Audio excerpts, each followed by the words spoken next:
What's going on, guys? Welcome to Everything Always. My name is Michael Roman, aka Allfire's. The very first day of D23 just wrapped, including Disney's Entertainment Showcase, which included presentations from Lucasfilm and of course Marvel Studios. Now earlier today, you may have seen some of the updates about who is scoring what over at Marvel. That was from a panel called The Music of Marvel Studios, but it was this evening's presentation that focused on the upcoming and new projects from Marvel Studios. We're going to break down the entire panel, all the new announcements, titles, footage, trailers, and everything new you might have missed. We got it all here, we're breaking it all down, but first I want to tell you about the sponsor of today's video. And now it appears, guys, as though we're receiving a message from Marvel Strike Force.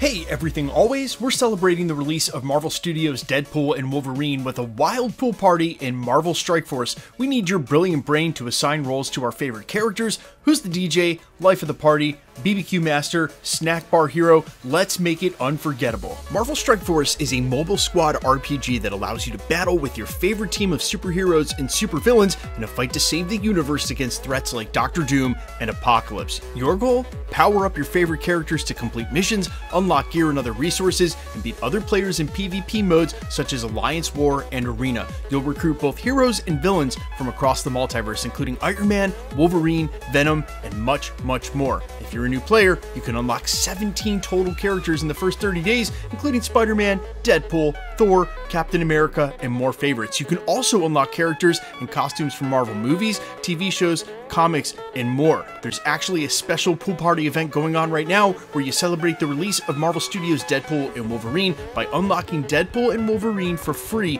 using the limited time promo code. You can also unlock Deadpool's new costume, which is inspired by Marvel Studios' Deadpool and Wolverine, by playing through this month's pool party event. So follow the link down in the description or the QR code. Make sure to get started with promo code Mutant to unlock Deadpool and Wolverine and join the pool party in Marvel Strike Force for free. So for about the first hour and a half of the panel, they covered brand new Disney titles, Pixar, Lucasfilm, and then they made their way into the Marvel Studios presentation to close out the night. The first one up was Captain America: Brave New World. They did show a brand new clip to the audience, and whether or not Marvel releases it, we'll be breaking down all footage individually in separate videos. But funnily enough, Anthony Mackie actually told the audience that Feige put this clip together on his iPad in the plane. Next up for the presentation was a quick panel on the Fantastic Four First Steps, and unfortunately, unlike San Diego Comic-Con, they couldn't have the cast on stage because the cast is live on set right now, but they did basically Zoom call them in, as you can see there. And I noticed this in post with this photo, but it actually looks like they were on set. If you notice the lights and the living room and the color scheme, it looks like it's basically from wherever their living room is in the film. And for that matter, if they happen to be on set right now, although clearly a couple of them are not in costume, you have to wonder if this isn't a first unofficial look at Johnny Storm, Human Torch's costume, again here on set. Now next they switched from the films over to Marvel Television, and Ironheart was the next part of the presentation. Now interestingly enough, 2 years ago when I was in the room for D23, they showed the very first look footage at Ironheart. Again, here we are 2 years later, it still hasn't come out yet, so this wouldn't be the first look footage if they showed it to the crowd. But they did bring Ryan Coogler out on stage to talk a little bit about the character. Of course, he introduced her during Wakanda Forever, talked a little bit about Ironheart, and then of course brought the entire cast out on stage. Then they stuck with Marvel Television, and I think what was easily one of the most anticipated titles of the night in Daredevil Born Again. They even asked John Bernthal point blank what it was like to come back, and they did show first look footage, which as soon as we get full descriptions, we'll be breaking down here at the channel. And after they showed the new footage, they confirmed that they're already working on Season 2. One small detail that made it out was that White Tiger would be showing up, but we knew that from the behind-the-scenes footage. And of course, because it's the next title up, they dropped a brand new trailer for Agatha All Along. Again, for all the footage and details, that'll come in a separate video, but that drops next month, so it of course was going to be part of the panel today. But I gotta be honest, I am a little shocked at how safe Marvel played it with the trailers and the footage that they released. We only got a new trailer for Agatha today. We haven't gotten the first trailer for Thunderbolts. They didn't give us an additional trailer for anything to do with Captain America: Brave New World. I'm a little surprised about that.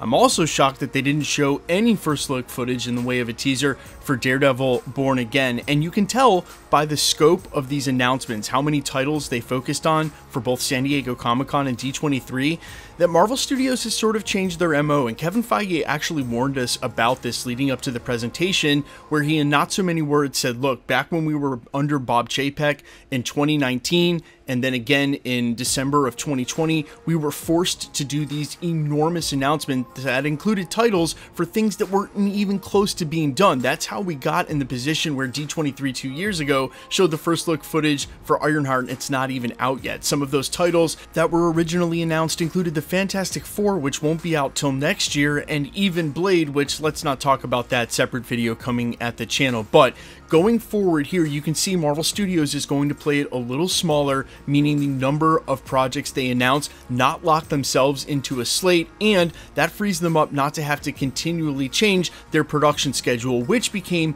a huge point of contention in sort of the Marvel news cycle. And I just think Marvel wants to avoid that altogether. As I've said, if you don't give people dates, then you don't have to change them, and there's no reason now back under Bob Iger that they have a directive to sort of force all of that out. All things considered, though, I am super stoked for the future of the Marvel slate and the way they're sort of retooling things. And if you were wondering about some of the animated stuff like X-Men 97 Season 2 or the upcoming Friendly Neighborhood Spider-Man, What If Season 3 or the Eyes of Wakanda series, there's actually another panel coming tomorrow on Saturday that's expected to talk about those and do a ton of new first looks. We'll of course cover that at the channel.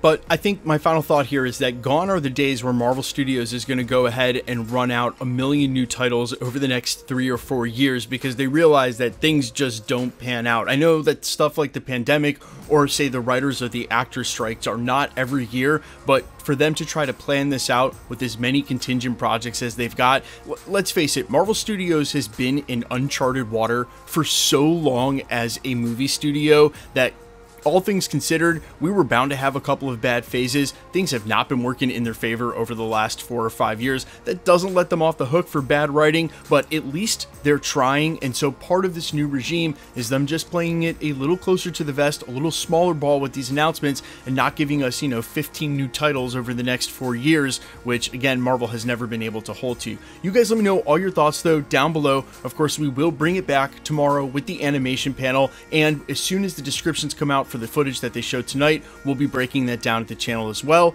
Let me know all your thoughts in the comments quickly. Let's get into the giveaway stuff before I let you go. Okay, so we are still doing the PS5 giveaways here at the channel. We just gave one away for Deadpool and Wolverine. The next one is next month for Agatha All Along. If you want to be entered to win, or for any of the other future giveaways at the channel, all the same rules will always apply. Hit the sub button because you need to be a subscriber, then leave a comment down below. Because it's truly random, the more videos you comment on, the better chance you have of winning. My name's Michael Roman. You can find me in a couple of places, Instagram and Twitter at I'mFires. You can also find me on Spotify, YouTube, Amazon, Apple, iTunes, wherever you listen to original music under the name All Fires. While I sincerely appreciate you checking my music out, thanks for checking this channel out. Also want to give a huge shout out and thank you to the sponsor of today's video, Marvel Strike Force. Make sure to follow the link down in the description or the pinned comment to get started with Marvel Strike Force free today.